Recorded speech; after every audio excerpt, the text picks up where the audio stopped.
한때 이 간 큰 남자라는 유머가 유행할 때가 있었습니다.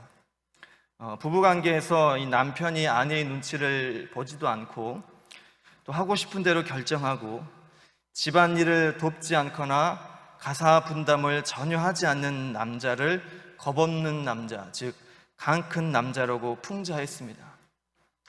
이 간 큰 남자는 겁이 없고 배포가 크다라는 의미로 쓰여졌습니다. 혹시나 가사 일을 돕지 않고 계신다면 간이 지금 굉장히 커진 상태이십니다. 혼자서 한다면 간이 배 밖으로 나와 있는 그런 상황입니다. 예부터 우리 조상들은 용감하고 대범한 경우 이 오장육부 중 간이라는 장기를 이용해서 그렇게 표현한 듯합니다. 부정적인 의미인 만용이나 객기를 이 간이 부었다라고 하거나 또는 간이 배 밖으로 나왔다, 그렇게 과장해서 표현하기도 했습니다. 이 간이 용기와 결단력을 주는 곳이라고 판단했기 때문입니다. 비슷한 말로 이 대담하다라는 말이 있는데 여기에 쓰인 이 담, 즉 쓸개는 거기에서 결단이 나온다고 우리 조상들은 보았던 것 같습니다.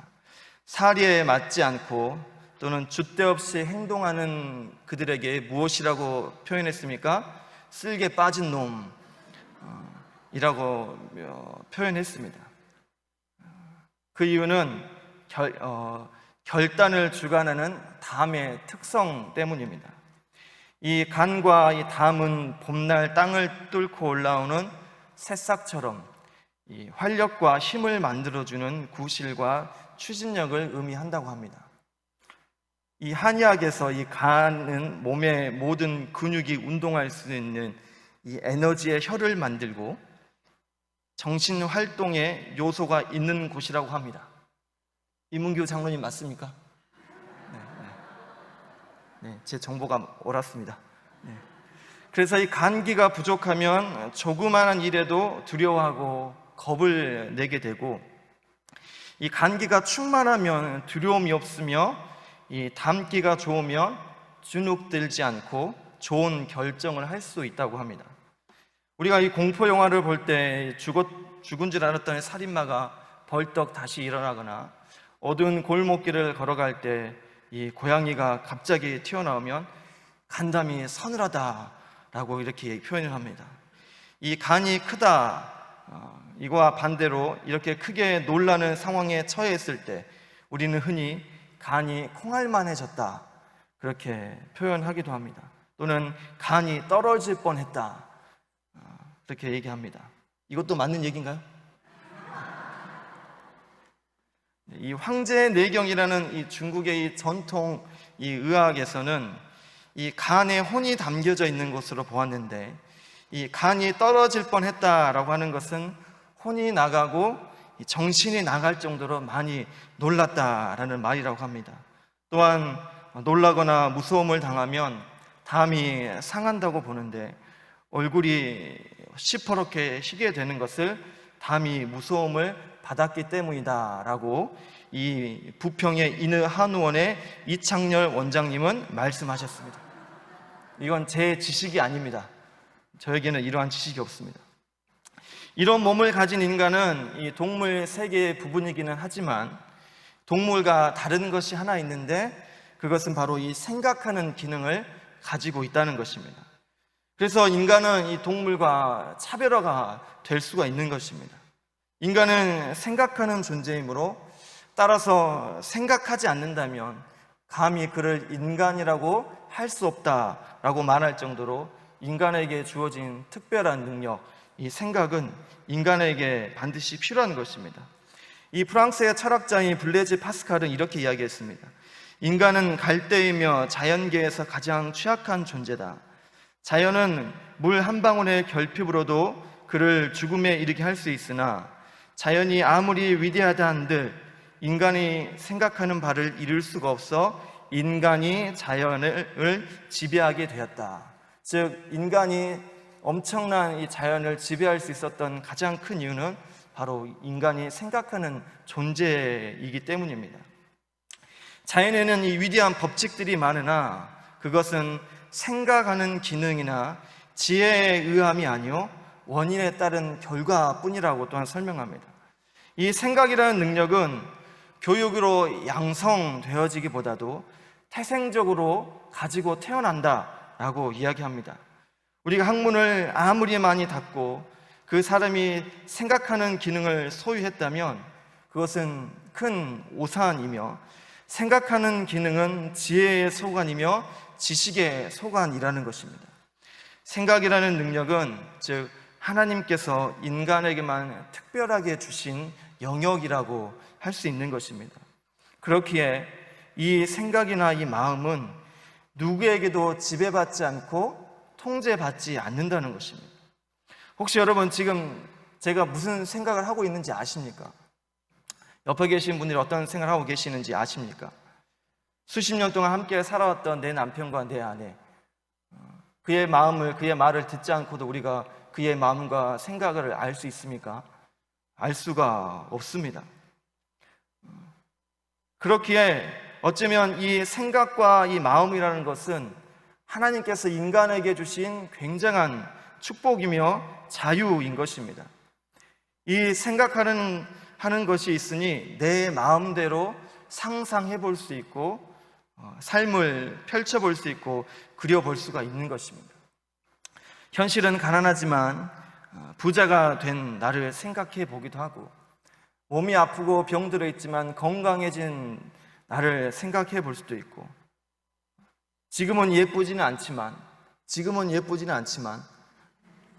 예뻐진 나를 생각해 보기도 하고, 젊은 나를 다시 생각하고 좋았던 그때를 다시 생각할 수도 있습니다.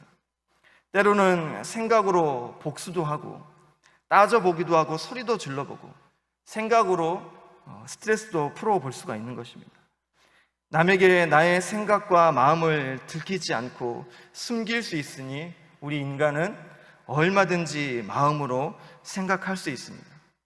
때로는 목회자인 저 또한 참 사역이 힘들고 고단할 때 그렇게 생각해 보곤 합니다.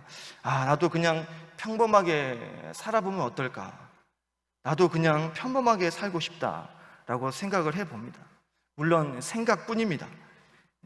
세상에서 신앙인이라서 손해볼 수밖에 없을 때, 만약 내가 신앙인이 아니었다면 더 이익을 보고 더 잘 되지 않았을까라고 생각도 해보게 됩니다. 생각이 자유이며 무한하기 때문에 우리는 여러 가지 상황을 우리는 생각해 볼 수가 있습니다. 신앙이냐 세상이냐, 사랑이냐 미움이냐, 그리고 선이냐 죄이냐, 그렇게 수많은 생각을 하다가 때로는 우리가 두 마음을 품기도 합니다. 하나님께서 주시는 좋은 것을 얻기 위해 한쪽 마음은 하나님께로, 그리고 세상이 주는 좋은 것을 얻기 위해 한쪽 마음은 세상에게로 향하며 우리가 두 마음을 품고 두 갈래 길로 가기도 합니다. 하나님과 반대되는 마음, 하나님과 반대되는 길은 결국 심판을 받게 되어 있다고 말씀합니다. 하나님이 참으시고 또 참으시는 그 사랑에도 불구하고 이스라엘은 이제 심판을 피해갈 수 없는 그러한 상황이 되었습니다.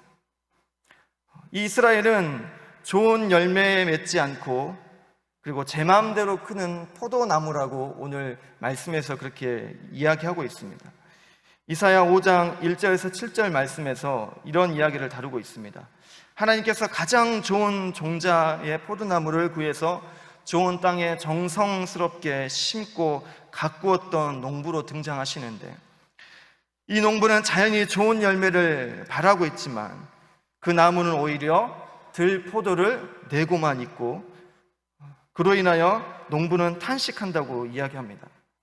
농부가 포도나무에게서 기대하는 것은 사람을 위한 좋은 열매이지 포도나무 자신을 위한 열매를 맺는 것은 아니라는 것입니다. 오늘 우리가 함께 보았던 이 말씀에서 1절에서 이스라엘은 열매 맺는 무성한 포도나무라고 쓰여져 있지만, 여러 번역본들의 이 말씀을 비교하고 문자적으로 풀이하여 종합해 본다면 이스라엘은 열매를 많이 맺는 무성한 포도나무가 아니라 좋은 열매를 맺지 않으면서 대신 주변 환경을 파괴하는 포도나무라고 이야기할 수가 있는 것입니다. 즉 좋은 열매도 맺지 않으면서 좋지 않은 열매를 맺으면서도 불구하고 주변 나무들에게도 피해를 주면서 많은 열매를 맺는 것이 아니라 피해를 주면서 오히려 좋지 않은 열매를 맺는 그러한 이스라엘이라고 이 포도나무로 비유를 들어 이야기하고 있습니다. 농부들은 알고 있듯이 무성하게 자라는 이 포도나무는 결코 좋은 나무가 되지 못하는 것입니다. 그렇기에 이러한 나무는 가지를 쳐야 하고 심지어는 완전히 뿌리까지 제거해야 할 수도 있습니다. 가지가 무성해져서 자리만 차지하고 주변에 다른 작물들이 자라지 못하도록 하는 포도나무는 마치 예수님께서 비유로 말씀하신 무성한 무화과 나무와 같은 운명을 맞이하게 된다는 것입니다. 이스라엘이 그러한 나무였습니다. 좋은 열매를 맺지 못하면서 많은 이들에게 피해를 주었기 때문에 이제 이스라엘은 완전히 제거되어야 하는 무성한 무화과 나무와 같은 존재가 되었다는 것입니다. 이스라엘은 좋은 열매를 맺는 것도 수확량이 많은 것도 아닌데 이스라엘은 자신의 열매를 돌 기둥들과 주상들과 제단을 쌓는데 그들이 사용하였습니다. 그러므로 하나님께서는 그들이 쌓은 돌 기둥과 그리고 제단들을 부수실 것이며 그들의 노력이 모두 화사가 되도록 하실 것이라고 오늘 경고하시는 것입니다. 그런데도 이스라엘은 여전히 돌이키지 않습니다. 간이 부었는지 겁이 없습니다. 용기와 결단력이 있고 아주 대담합니다. 그동안 숨겨왔던 생각과 이 마음을 그들은 다 지금 이제 언행으로 다 표출하고 있습니다. 2절에서 그들의 한쪽 마음을 자리 잡고 있던 제단을 쳐서 깨뜨리시며 그 주상을 허실이라고 말씀하시며 심판을 경고하셨지만 그들은 여전히 대담하고 그리고 겁이 없습니다. 3절에서 우리가 여호와를 두려워하지 아니한다라고 말합니다. 또한 왕이 우리를 위하여 무엇을 할 수 있습니까? 그렇게 이야기하며 또한 4절에서는 재판장에서 거짓 맹세로 언약을 하며 아무런 양심의 가책이 없이 위증을 일삼고 있습니다. 이스라엘에게 이 두 마음을 품게 했던 것은 그들의 우상인 베다웬의 송아지였습니다. 이 우상은 이스라엘이 분열될 당시에 북왕국의 초대 왕이었던 여로보암에 의해 세워졌습니다. 그 이후에 이스라엘 백성들이 이 우상을 섬기면서 우상 숭배의 죄에 깊이 빠져 들어갔습니다. 베델에 이 송아지를 세우고 결국 이곳이 우상을 섬기는 본거지가 되자 하나님의 집이라는 이 베델의 이름이 베다웬이 된 것입니다. 거짓의 집, 우상의 집, 살육의 집, 사악함의 집이라는 베다웬의 집이 된 것입니다. 그리고 이 우상은 다 멸망하고 그들이 믿었던 신앙과 종교가 진정한 힘이 아님을 깨닫는 날이 올 것이라고 말씀하셨습니다. 이스라엘은 하나님께로부터 얻을 수 없는 것과 하나님께서 주시지 않는 것을 이 우상으로부터 얻을 수 있다고 믿고 확신하며 두 마음을 품었던 것입니다. 내가 하나님으로부터 얻을 수 없는 것, 하나님께서 주시지 않는 것, 참지 않고 기다리지 않고 더 간구하지 않고 내 방법대로, 세상의 방법대로 우리가 취하고 얻는다면 그것이 바로 두 마음을 품는 것입니다. 하나님께로부터 얻을 수 있는 좋은 것만 얻어내고 또 세상으로부터 얻을 수 있는 좋은 것을 얻어내며 한 마음에 두 가지의 마음, 두 가지의 하나님과 우상을 모셔놓고 사는 것, 이것이 바로 두 마음을 품고 살아가는 것입니다. 그러나 이제 곧 베다웬의 송아지의 영화가 떠나게 될 것이며 이스라엘은 그 영화가 이제 끝난다는 것 때문에 그들은 심히 탄식하게 되는 것입니다.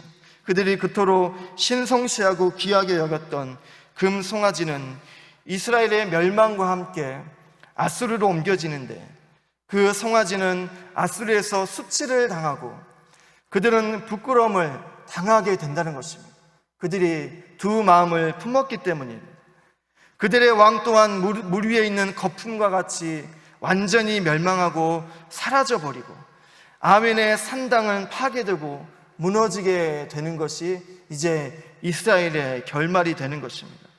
이렇게 호세아 선지자는 이들에게 경고하고 또 경고해왔고, 지난날에도 경고해왔고 지금도 경고해왔지만, 이러한 지경까지 이르렀지만 이스라엘은 변함이 없습니다.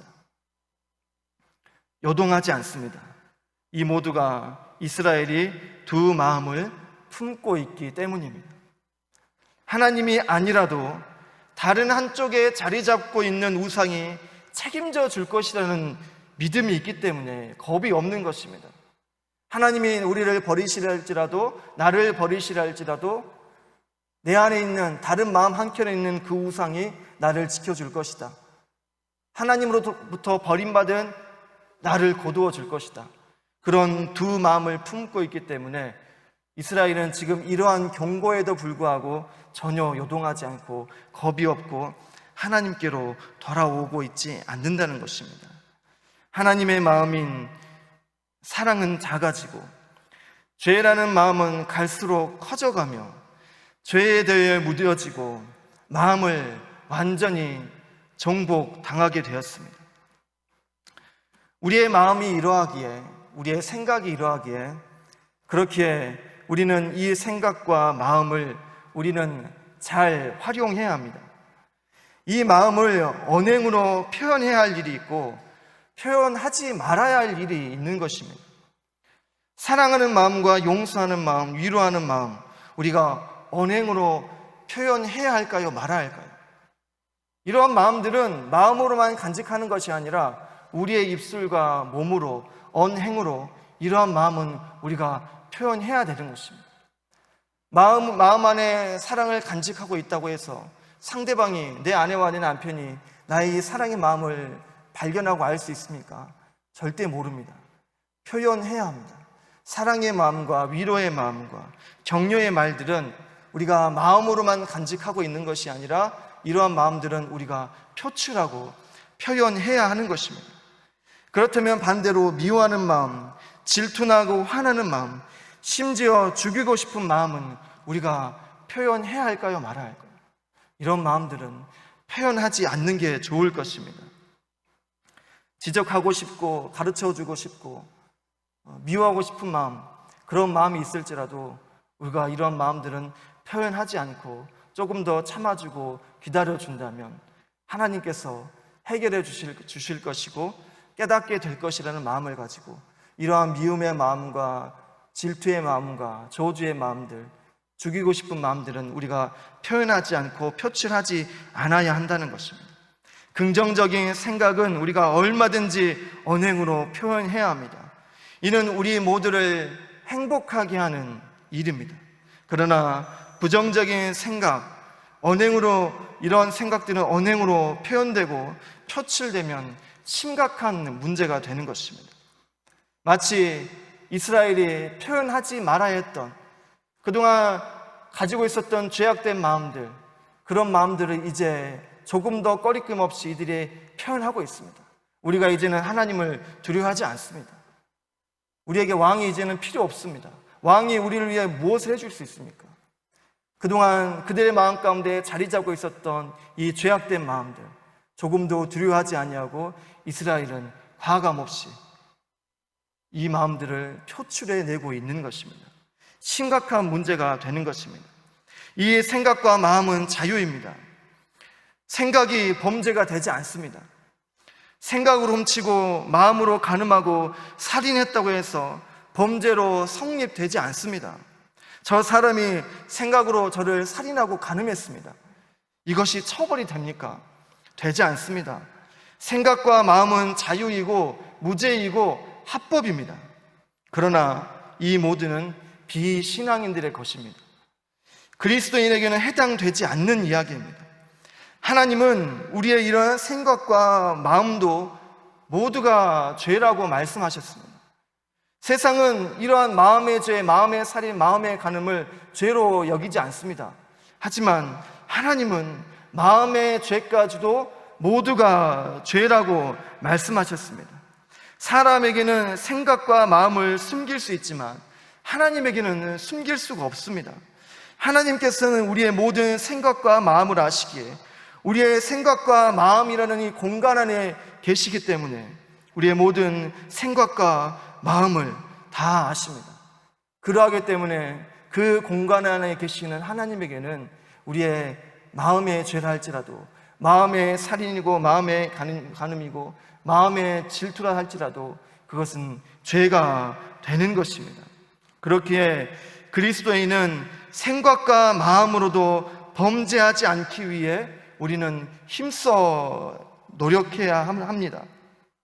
그런데 이 마음 안에 있는 우상이, 음란이 죄가 말로 나오고 몸으로 표현된다면 정말 큰일이 되는 것입니다. 그 사람은 간이 정말 부은 사람이고 간이 배 밖으로 나온 사람이 되는 것입니다. 죄가 죄인지를 알면서도 사리에 맞지 않고 줏대 없이 죄를 일삼는다면 쓸개에 빠진 사람이 되는 것입니다. 이스라엘이 두 마음을 품었던 것, 결국 그들에게 하나님을 향한 사랑이 없었기 때문입니다. 하나님을 향한 이 사랑의 마음보다도 한편에 자리 잡고 있는 죄의 마음이 더 커졌기 때문에 아무런 가책 없이 그들은 죄를 일삼고 그 죄의 마음이 너무나도 커지고 커져서 그것이 몸 밖으로, 배 밖으로 튀어나온 상태가 되었다는 것입니다. 하지만 우리 안에 사랑의 마음이 더 커진다면, 죄의 마음은 갈수록 작아지고 사랑의 마음이 더 커진다면 우리에게 무엇이 표현되고 우리에게 무엇이 표출되어지겠습니까? 우리에게 사랑의 말이 표출될 것입니다. 우리의 마음 안에 있는 이 사랑이 우리의 말로 표현되어지고 우리의 행동으로 표현되어지고 위로가 건네지고 용기의 말, 격려의 말이 건네지게 되는 것입니다.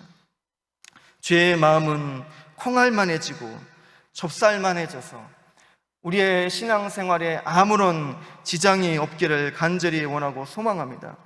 초음파로도 MRI로도 보이지 않는 그런 상태가 되기를 소망합니다. 그리고 우리의 이 사랑의 마음은 너무나도 커지고 커져서 우리의 배 밖으로, 우리의 몸 밖으로 드러날 정도로 우리의 사랑의 마음이 커지기를 간절히 원하고 소망합니다. 참된 그리스도 안에는 두 마음이 자리 잡을 수가 없습니다. 두 마음이 자리에 잡혀서는 안 되는 것입니다. 오직 우리의 마음 가운데 사랑의 마음만이 자리 잡아야 할 것입니다. 혹여나 지금 미움의 마음이 자리 잡고 있다면 우리의 사랑의 마음이 더욱더 커지기를 소망합니다. 커지고 커져서 미움이라는 마음이 완전히 작아지고 소멸되어지기를 간절히 원하고 소망합니다. 그리하여 이 사랑의 마음이 우리의 말과 행동으로 표현되어지며 그 표현된 내 사랑의 표현으로 인하여 누군가가 용기를 얻고 힘을 얻기를, 그런 사랑을 온전히 증거하며 또 전달하는 우리가 되어지기를 소망합니다. 절대 이 사랑의 마음은 우리가 숨길 수가 없는 것입니다. 하나님 앞에 우리의 마음은 절대 숨길 수 없습니다. 우리가 하나님 앞에 우리의 모든 죄악된 마음을 다 고백하고 절대 우리의 마음을 다 깨트려 보시는 하나님 앞에 숨기지 아니하고 우리의 죄된 마음을 하나님께 낱낱이 다 고백하고 우리가 혹시나 서로를 향한 상처와 아픔과 미움이 있다면 그러한 마음은 숨겨내고 사랑의 마음은 숨기지 아니하고 하나님 앞에, 사람 앞에 다 표현하고 표출하여서 우리 청복교회 공동체 안에 오직 사랑의 표현만이, 모두가 사랑이란 마음이 배 밖으로 나오는 상태로 우리가 사랑을 서로 나타내며 보이며 그러한 사랑만이 존재하는 그런 이상적인 그런 교회가 되기를, 또 그런 한 주간의 삶이 되시기를 간절히 원하고 소망합니다.